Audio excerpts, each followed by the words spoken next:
캄보디아에 이어 이번엔 미얀마가 한국을 타겟으로 했습니다. 그들은 캄보디아의 교훈을 잊었던 겁니다. 역시 한국인은 아주 쉬워. 이 정보가 약하거든. 2025년 3월 12일 미얀마 북부 정글에서 납치범의 비웃음이 들렸습니다. 19명의 한국인이 어둠 속에 갇혔죠. 전기도 끊기고 신호도 사라진 인신매매 소굴이었습니다. 세계는 침묵했습니다. 미국 CNN도 영국 BBC도 단 한 줄 보도하지 않았죠. 작은 나라의 국민이 납치당했다고요? 그건 뉴스가 안 된다는 겁니다. 납치범들은 계속 웃고 있었습니다. 자신들이 이겼다고 믿으면서요. 하지만 그들은 몰랐습니다. 한국은 다시 움직이고 있다는 걸요. 미얀마 정글 상공 800km 위에서 한국이 그들을 지켜보고 있었습니다. 조용히 그러나 정확하게 말입니다. 영국 출신 국제분쟁 전문 기자 루카스 그랜트. 그는 그날 조용한 정의가 다시 한번 세상을 뒤흔드는 걸 목격했습니다. 25년 경력의 전쟁 기자가 처음으로 떨린 목소리로 증언합니다. 대한민국의 진짜 힘을요. 이야기 시작 전 여러분께 감사 인사드립니다. 오늘도 이 채널을 찾아주셔서 정말 고맙습니다. 구독과 좋아요 하나하나가 저희에겐 큰 힘이 됩니다. 그리고 영상이 흥미로우셨다면 댓글에 네, 별로였다면 노라고 적어주세요. 여러분의 솔직한 피드백이 다음 영상을 만듭니다. 그럼 지금부터 19명의 극적인 이야기를 시작하겠습니다. 저는 루카스 그랜트입니다. 영국 출신 국제분쟁 전문 기자죠. 지난 25년간 40개 분쟁 지역을 누볐습니다. 시리아, 수단, 예멘, 캄보디아까지요. 한국인은 쉬워. 정부가 약하거든. 2025년 3월 12일 미얀마 북부 정글 한복판에서 납치범의 비웃음이 들렸습니다. 19명의 한국인이 그 어둠 속에 갇혔죠. 세계는 침묵했습니다. 하지만 저는 달랐습니다. 왜냐하면 저는 알고 있었거든요. 지난해 캄보디아에서 한국이 보여준 조용한 정의를요. 그때도 세상은 믿지 않았습니다. 총성 없는 작전, 침묵 속의 구출, 완벽한 귀환. 너무 완벽해서 거짓말처럼 들렸죠. 하지만 저는 직접 봤습니다. 그래서 기록했고 그 책은 전 세계 43개국에서 번역됐습니다. 사람들은 물었죠. 정말 그런 일이 가능했습니까? 저는 대답했습니다. 네. 제가 증인입니다. 그런데 이번엔 납치범들이 비웃고 있었습니다. 미얀마 북부는 지옥이었습니다. 군정과 무장단체가 얽힌 무법천지였죠. 중국 자본이 들어온 경제특구라는 명목으로 외부의 눈을 차단했고 그 어둠 속에서 인신매매가 공공연히 벌어지고 있었어요. 제 정보원이 보내온 메시지는 간단했습니다. 납치입니다. 조직이 개입했어요. 19명 전원 생사 확인 안 됩니다. 저는 즉시 짐을 쌌습니다. 책상 위엔 신간 계약서가 놓여 있었지만 그런 건 중요하지 않았어요. 현장으로 가야 했습니다. 25년간 전쟁을 기록하면서 저는 인간의 추악함을 너무 많이 봤습니다. 그래서 이상주의는 진작 버렸죠. 세상은 냉혹하다는 걸, 정의는 대부분 지는 싸움이라는 걸 깨달았거든요. 하지만 캄보디아 이후 뭔가 달라졌습니다. 혹시 이번에도 그럴까요? 방콕행 비행기 안에서 저는 자료를 펼쳤습니다. 19명의 명단이 있었죠. 23살 간호사, 31살 소프트웨어 개발자, 46살 관광 가이드, 28살 엔지니어. 평범한 사람들이었습니다. 누군가의 딸이고 아들이고 부모였어요. 그런데 세계는 모른 척했습니다. 미국 CNN도 영국 BBC도 뉴욕타임스도 이 사건을 다루지 않았어요. 단 한 줄도요. 저는 직접 BBC 편집장 톰에게 전화를 걸었습니다. 톰, 미얀마 한국인 납치 사건 알고 있나? 알아. 하지만 내정 문제야, 루카스. 우리가 다룰 사안이 아니지. 내정 문제라고요? 19명의 생명이 걸린 사건이 내정 문제라는 겁니까? 저는 전화를 끊었습니다. 분노보다는 절망이 컸죠. 세상은 여전히 이런 식이었습니다. 강대국이 아니면 관심받기였어요. 한국처럼 작은 나라의 국민이 납치당했다고요? 그건 뉴스가 안 된다는 겁니다. 캄보디아 때도 똑같았습니다. 세상은 침묵했죠. 그런데 한국은 달랐습니다. 조용히, 그러나 정확하게 움직였어요. 아무도 모르는 사이에 모든 걸 끝냈죠. 저는 창밖을 내다봤습니다. 구름 사이로 미얀마의 산맥이 보였어요. 저 어딘가에 19명이 갇혀 있습니다. 두려움 속에서 하루하루를 버티고 있겠죠. 그날 밤 방콕 호텔에서 저는 노트북을 켰습니다. 현지 브로커들과 연락을 주고받았어요. 미얀마 북부의 상황을 파악해야 했거든요. 그리고 이틀째 되던 날 놀라운 정보가 들어왔습니다. 납치된 19명 중 1명이 한국 정부 고위직의 아들이라는 겁니다. 외교부 차관의 아들이었죠. 27살 국제구호단체 활동가였습니다. 이건 단순한 납치가 아니었습니다. 한 나라의 자존심이 붙잡힌 사건이었죠. 그런데 한국 정부는 여전히 침묵했습니다. 공식 발표도 언론 브리핑도 없었어요. 청와대도 외교부도 조용했습니다. 마치 아무 일도 없다는 듯이요. 저는 중얼거렸습니다. 조용함과 무능함은 다르다. 나는 그걸 알고 있다. 한국이 침묵한다는 건 어쩌면 이미 움직이고 있다는 뜻일 수 있습니다. 사흘째 되던 밤이었습니다. 현지 브로커 중 1명이 급한 톤으로 메시지를 보냈어요. 루카스, 이상해요. 서울에서 뭔가 움직이고 있다는 소문이 돌아요. 저는 심장이 뛰는 걸 느꼈습니다. 확실한가? 확실하진 않지만요. 며칠 전부터 이상한 신호들이 포착되고 있대요. 위성 신호 같은데 암호화돼 있어서 정체를 모르겠답니다. 그런데 궤도를 추적해보니까 한국 위성이래요. 아리랑 7호. 한국의 정찰 위성입니다. 저는 천천히 숨을 내쉬었습니다. 손이 미세하게 떨렸어요. 그들은 다시 움직이고 있었습니다. 세상이 모른 척할 때, 언론이 외면할 때, 조용히 그러나 정확하게요. 저는 브로커에게 다시 물었습니다. 신호는 어디를 향하고 있나? 미얀마 북부 국경지대요. 정확히는 납치범들이 있는 곳이래요. 정의는 소리치지 않습니다. 대신 신호를 보내죠. 저는 노트북 화면을 응시했습니다. 미얀마 북부의 위성 지도가 떠 있었어요. 좌표조차 제대로 표시되지 않은 정글 한복판이었습니다. 그곳에서 19명이 기다리고 있었습니다.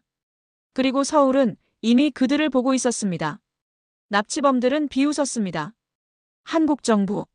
약해. 하지만 그들은 몰랐죠. 조용함이 무기가 될 수 있다는 걸요. 저는 그날 밤 일기장에 한 줄을 적었습니다. 나는 그 조용함 속에서 다시 한국의 냄새를 맡았다. 이건 시작에 불과했습니다. 세상이 모르는 전쟁이 이미 시작되고 있었거든요. 서울은 잠들지 않고 있었습니다. 3월 14일 새벽 2시 국방부 지하 3층. 불은 꺼지지 않았죠. 국방부, 외교부, 국정원, 사이버사령부 관계자들이 한자리에 모였습니다. 합동상황실이었어요. 작전명은 은하수 프로젝트였습니다. 목표는 단 하나. 19명 전원 생還, 민간인 피해 제로였죠.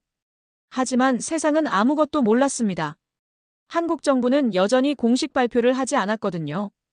언론 브리핑도 기자회견도 없었습니다. 침묵이었습니다. 그런데 그 침묵 아래에서 전쟁이 시작되고 있었습니다. 저는 방콕에서 미얀마 국경으로 이동했습니다. 현장을 직접 봐야 했거든요. 치앙라이를 거쳐 국경 마을에 도착했을 때 이상한 소식이 들렸습니다. 루카스, 납치 조직이 혼란스러워하고 있대요. 현지 정보원이 속삭였습니다. 무슨 일인가? 송금이 안 된대요. 갑자기요. 중국 쪽 계좌로 돈을 보내려는데 전부 막혔답니다. 3일 전부터요.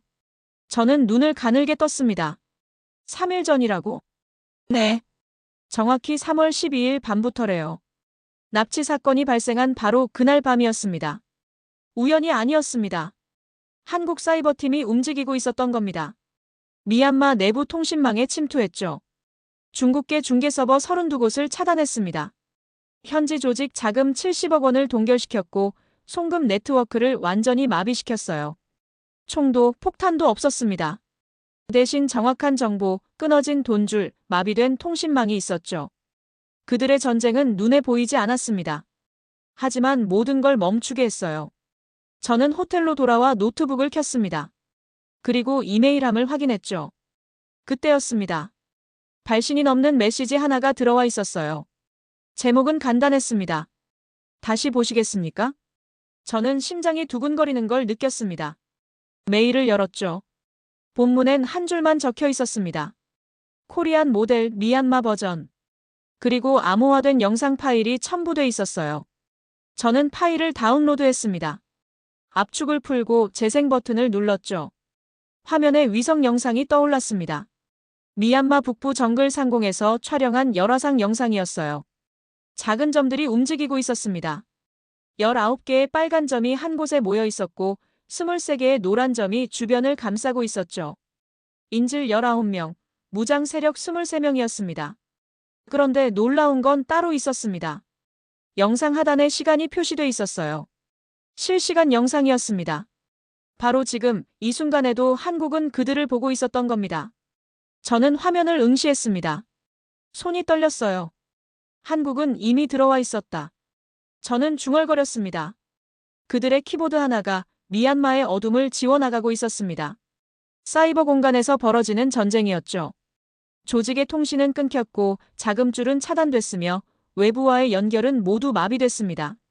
납치범들은 당황하고 있었어요. 왜 갑자기 연락이 안 돼? 송금이 왜 막힌 거야? 중국 쪽에서도 답이 없어. 제 정보원이 전해준 이야기였습니다. 조직 내부가 혼란스러워하고 있다는 거였죠. 하지만 그들은 몰랐습니다. 자신들이 이미 포위됐다는 걸요. 눈에 보이지 않는 그물망에 걸렸다는 걸요. 한국의 전쟁은 소리 대신 정밀함으로 울렸습니다. 저는 다시 이메일을 확인했습니다. 발신인을 추적해보려 했지만 불가능했어요. 완벽하게 암호화돼 있었죠. 하지만 저는 알았습니다. 이게 누구한테서 온 건지요. 서울이었습니다. 누군가는 외쳤을 겁니다. 왜 아무 말도 안 하냐고. 하지만 진짜 싸움은 이미 시작되고 있었습니다. 조용히, 그러나 치명적으로요. 저는 모니터를 보며 확신했습니다. 정의는 여전히 살아있었습니다. 그날 밤 서울 청와대 지하에는 한 장의 지도가 깔려 있었습니다. 미얀마 북부를 확대한 위성 지도였죠. 그 위에 19개의 점이 찍혀 있었습니다. 각 점은 한 사람의 생명이었습니다. 국방부 차관이 지도를 바라보며 말했습니다. 19개의 점, 19개의 이유입니다. 우리가 포기하지 않을 이유죠. 그들은 자랑하지 않았습니다. 대신 행동했어요. 세상이 침묵할 때 그들은 움직였습니다. 보이지 않게, 그러나 완벽하게요. 저는 그날 밤 일기장에 적었습니다. 한국의 침묵은 두려움이 아니었다. 집중이었다. 3월 17일 새벽 3시였습니다. 미얀마 북부 국경지대, 정글 한복판에서 작전이 시작됐습니다. 코드명 해태팀이었죠.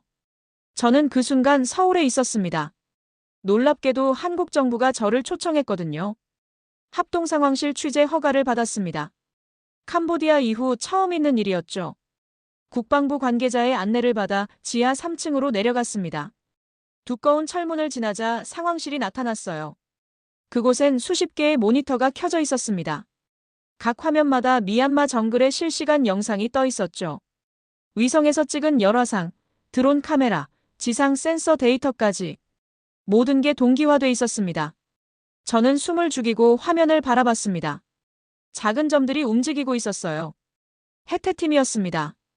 12명의 특수부대원이 정글을 가로질러 목표 지점으로 접근하고 있었죠. 소리는 없었습니다. 그림자처럼 움직였어요. 작전 지휘관이 간단히 지시를 내렸습니다. 목표는 단 하나 19명 전원 생존 귀환이었죠. 저는 모니터를 응시했습니다. 이건 전쟁이 아니었어요. 수술이었습니다. 정밀하고 조용하고 완벽한 수술이었죠. 새벽 3시 12분, 해태팀이 건물 외곽에 도착했습니다. 무장경비 4명이 밖에서 담배를 피우고 있었어요. 화면 속에서 경비들이 조용히 쓰러지는 게 보였습니다. 한 발의 총성도 없었죠. 비살상 마취총이었습니다. 해태팀이 건물 안으로 들어갔습니다. 내부엔 19명이 나뉘어 감금돼 있었어요. 3개 방에 분산돼 있었죠. 열화상 카메라가 모든 걸 보여줬습니다. 무장 세력들은 대부분 자고 있었어요. 단 3명만 깨어 있었습니다. 화면 속에서 해태팀이 동시다발적으로 움직였습니다. 1번 방, 2번 방, 3번 방. 세 팀이 정확히 같은 시각에 진입했죠. 마치 하나의 유기체처럼 움직였습니다. 저는 손에 땀을 쥐고 지켜봤습니다. 무장 세력들이 하나둘 제압됐습니다. 소음 하나 없었어요. 인질들이 구출되기 시작했습니다. 담요에 쌓여 밖으로 나오는 모습이 화면에 잡혔죠. 41분 17초가 흘렀습니다. 그 시간 동안 단 한 발의 총성도 들리지 않았어요. 해태팀은 무장 세력 23명 전원을 제압했습니다. 인질 19명을 구출했죠. 부상자 없음, 사상자 없음, 민간인 피해 제로였습니다. 저는 모니터 앞에서 떨고 있었습니다. 화면 속에서 한 장면이 보였어요. 23살 한국 간호사가 담요에 쌓여 나오고 있었습니다. 한국 군의관이 그녀의 어깨에 손을 얹으며 무언가 속삭였죠. 입모양으로 알 수 있었습니다. 괜찮아요. 대한민국이 왔습니다. 그 순간 저는 눈물이 나려는 걸 참았습니다. 이건 복수가 아니었어요. 구출이었습니다. 그들은 싸우지 않았습니다. 단지 지켜냈을 뿐이었죠. 상황실 안이 조용해졌습니다. 모두가 모니터를 보고 있었어요. 긴장이 풀리는 순간이었죠. 지휘관이 간단히 말했습니다. 수고했다고 귀환하라고요. 새벽 4시 19명의 인질이 헬기에 탑승했습니다. 태국 국경을 넘어 안전지대로 이동했죠. 6시간 뒤엔 서울에 도착할 예정이었습니다. 저는 상황실을 나와 복도에 섰습니다. 다리에 힘이 풀렸어요. 벽에 기대서 천천히 숨을 내쉬었습니다. 25년간 전쟁터를 누볐지만 이런 작전은 처음 봤습니다. 완벽했어요. 단 한 명의 희생도 없었죠. 그들은 총을 쏘지 않았습니다. 대신 정확히 계산했어요. 위성, 드론, 사이버, 특수부대. 모든 게 하나로 연결돼 움직였습니다. 이건 21세기의 전쟁이었습니다. 힘이 아니라 정밀함으로 이기는 전쟁이었죠. 국방부 관계자가 제게 다가와 소감을 물었습니다.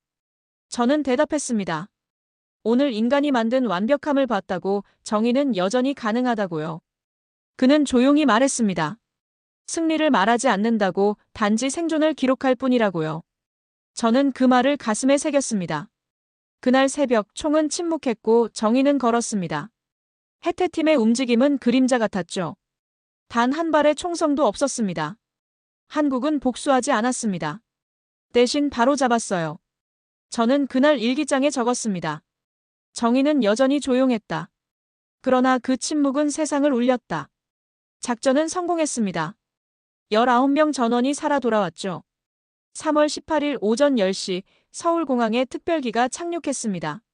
구출된 인질들이 하나둘 내렸어요. 가족들이 달려가 그들을 껴안았습니다. 23살 간호사는 어머니 품에 안겨 울었죠. 그런데 이상했습니다. 언론이 없었어요. 카메라도 기자도 생중계도 없었습니다. 공항 한쪽 귀퉁이에서 조용히 진행된 귀환이었죠.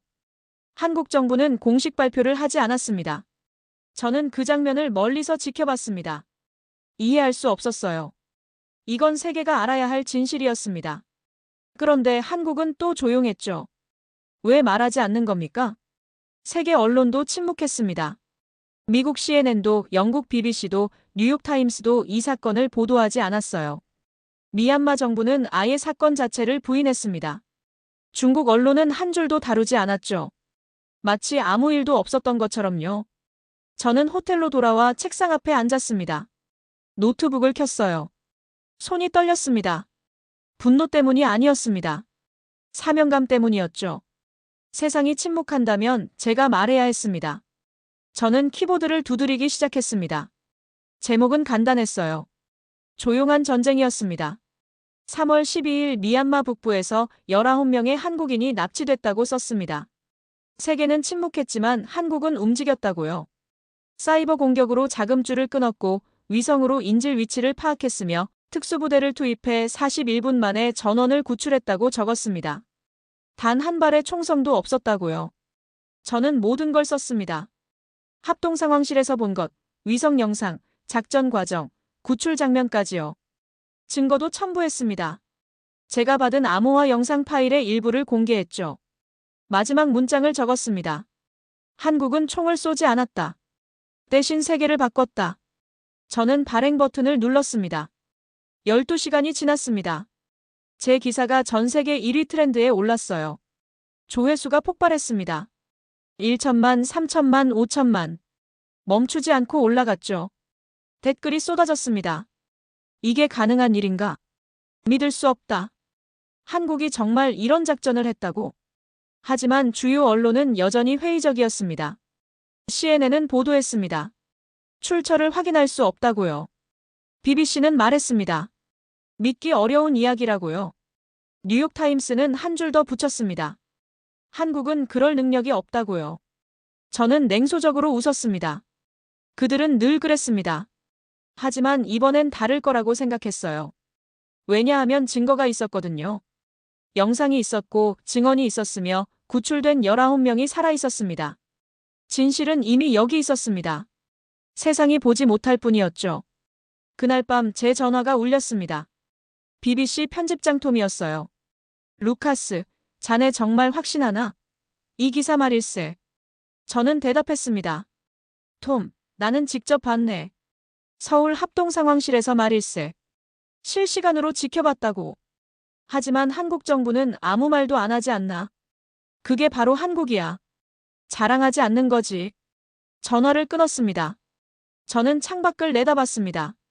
서울의 밤 하늘이 보였어요. 별이 빛나고 있었습니다. 그때 또 다른 메시지가 왔습니다. 현지 정보원이었죠. 루카스, 미얀마에서 긴급회의가 열렸대요. 군정과 중국 관계자들이 모였답니다. 무슨 내용인가? 이건 우리 통제 밖이라고 하더래요. 그들이 어떻게 들어왔는지 모르겠다고요. 저는 고개를 끄덕였습니다. 그들은 당황하고 있었습니다. 보이지 않는 적과 싸웠으니까요. 총도 탱크도 전투기도 없는 적이었죠. 하지만 가장 치명적인 적이었습니다. 정밀함이라는 무기를 가진 적이었어요. 그날 밤 서울 정부청사 지하에서 국방장관이 말했습니다. 세계가 믿지 않아도 괜찮습니다. 우리는 보여주기 위해 한 게 아니니까요. 그 말이 제게 전해졌습니다. 저는 일기장을 펼쳤습니다. 한 줄을 적었어요. 진실이 세상에 닿기까지 단 한 사람의 용기가 필요했다. 그리고 나는 그 용기를 냈다. 세계는 조용했습니다. 하지만 이번엔 이유가 달랐습니다. 두려워서였죠. 한국은 자랑하지 않았습니다. 그 조용함이 오히려 가장 큰 함성이었어요. 제 기사가 세상을 뒤집었습니다. 3월 20일 유엔 인권위원회가 긴급 성명을 발표했습니다. 미얀마 한국인 납치 사건에 대한 진상조사를 시작한다고요. 그리고 놀라운 일이 벌어졌습니다. 한국 정부가 응답했습니다. 이번엔 침묵하지 않았어요. 청와대가 공식 입장을 냈습니다. 사건을 확인한다고 구출 작전이 성공적으로 완료됐다고요. 세상이 술렁였습니다.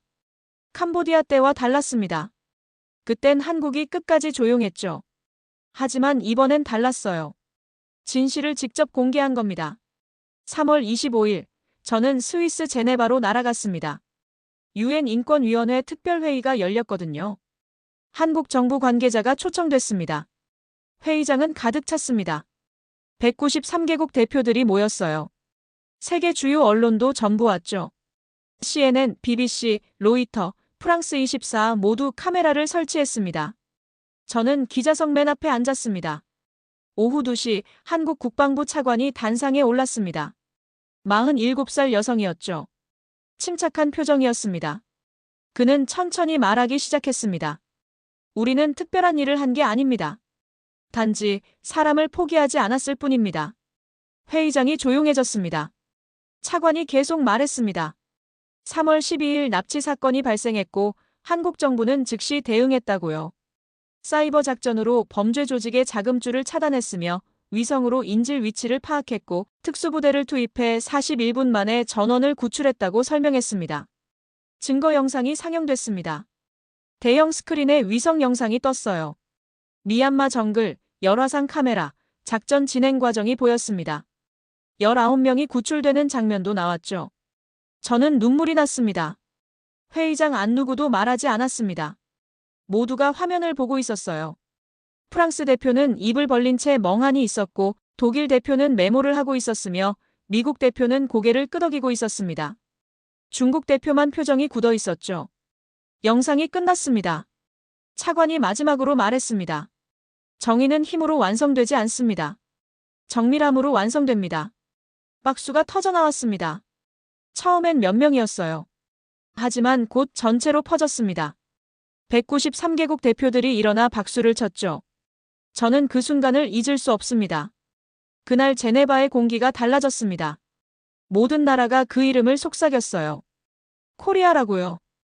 회의가 끝난 뒤 각국 대표들이 한국 차관에게 다가왔습니다. 프랑스 대표가 말했습니다.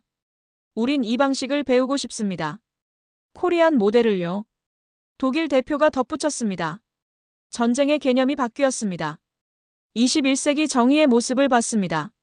미국 대표도 고개를 숙였습니다. 이건 기술이 아니라 철학입니다. 사람을 먼저 생각하는 철학이죠. 중국 대표는 조용히 자리를 떴습니다. 저는 복도에서 혼자 서 있었습니다. 창밖으로 제네바 호수가 보였어요. 물결이 잔잔히 흔들렸습니다. 25년간 전쟁을 기록하면서 저는 정의가 지는 모습만 봤습니다. 하지만 오늘은 달랐어요.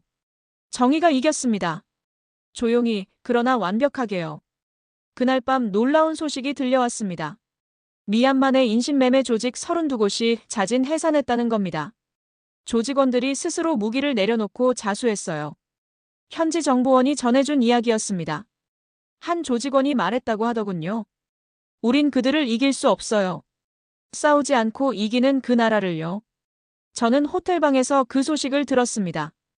웃음이 나왔어요. 범죄조차 조용함을 두려워한 겁니다. 저는 노트북을 켰습니다. 일기장을 펼쳤어요. 한 줄을 적었습니다. 한국이 보여준 건 전투가 아니었다. 신념이었다. 그리고 신념은 전염됐다. 세계가 배우고 있었습니다. 조용함의 기술을요. 힘이 아니라 정밀함으로 정의를 세우는 방법을요. 그날 이후 정의는 더 이상 이론이 아니었습니다. 매뉴얼이 됐죠. 저는 25년간 전쟁을 기록했습니다. 시리아에서 폭격을 받고 수단에서 학살을 목격했으며 예멘에서 굶주림을 기록했습니다. 제 카메라엔 인간의 추악함이 가득했죠. 하지만 정의가 이긴 전쟁은 단 한 번뿐이었습니다.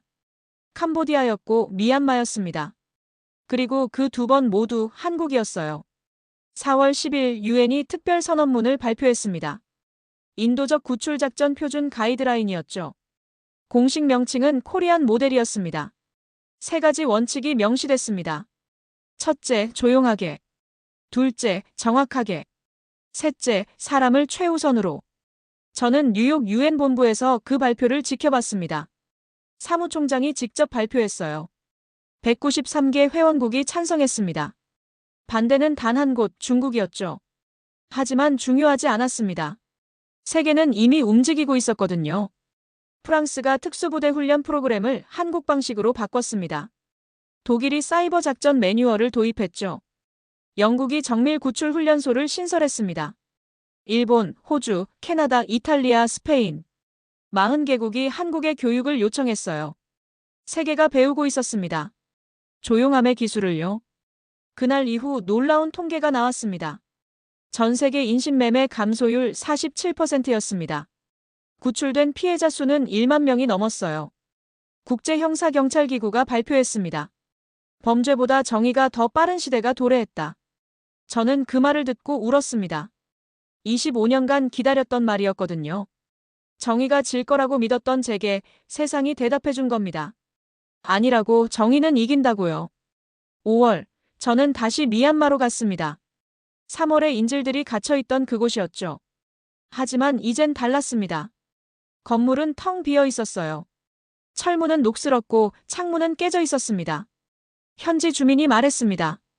그날 이후 조직이 다 사라졌어요. 무서워서 도망갔대요. 뭐가 무서워서요? 보이지 않는 적이요.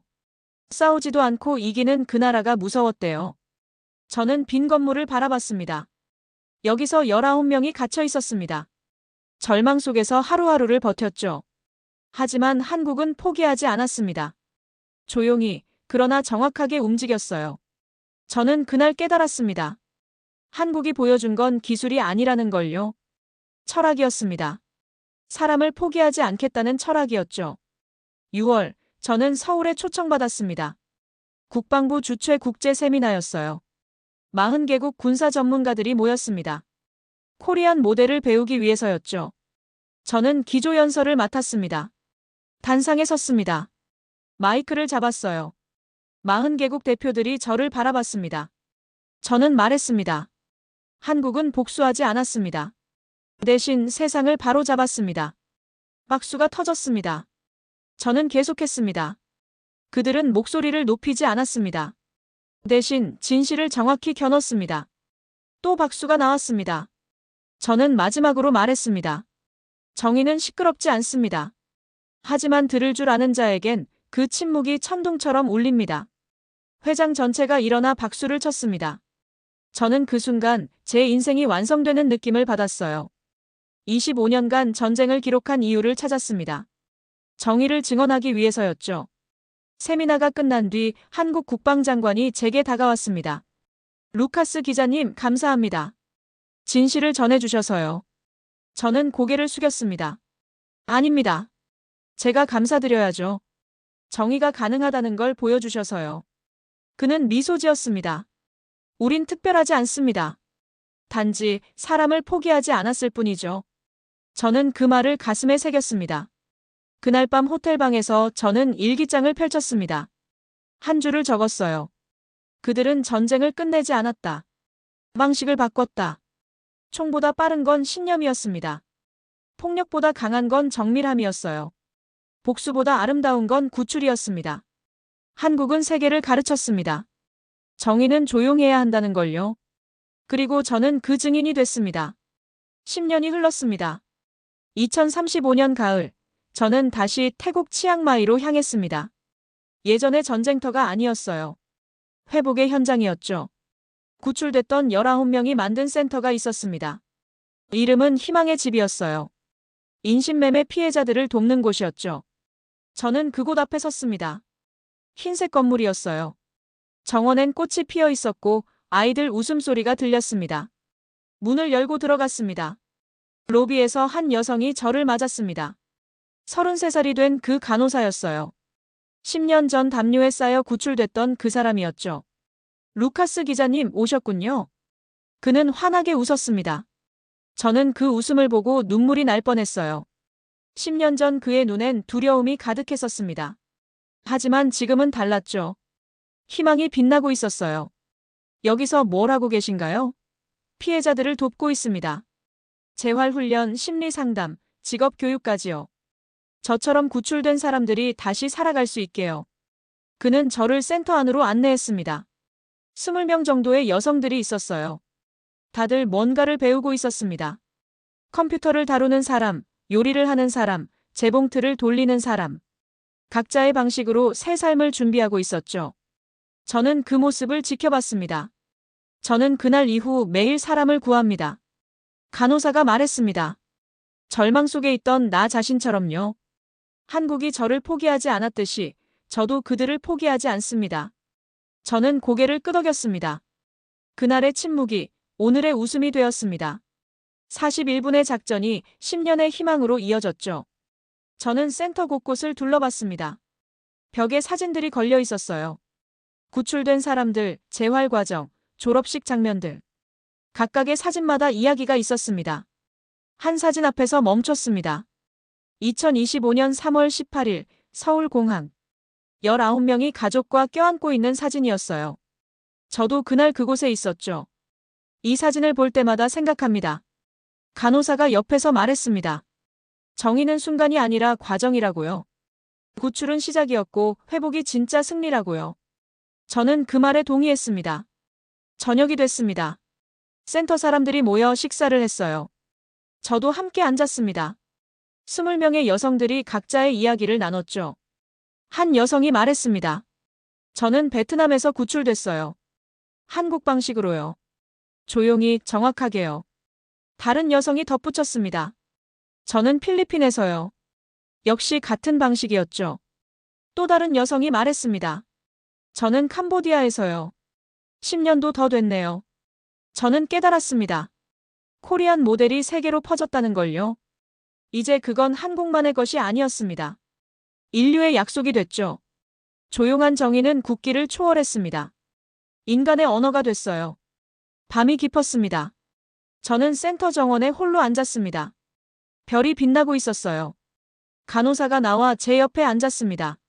루카스 기자님, 이제 뭘 하실 건가요? 저는 대답했습니다. 저는 더 이상 기자가 아닙니다. 증인이죠.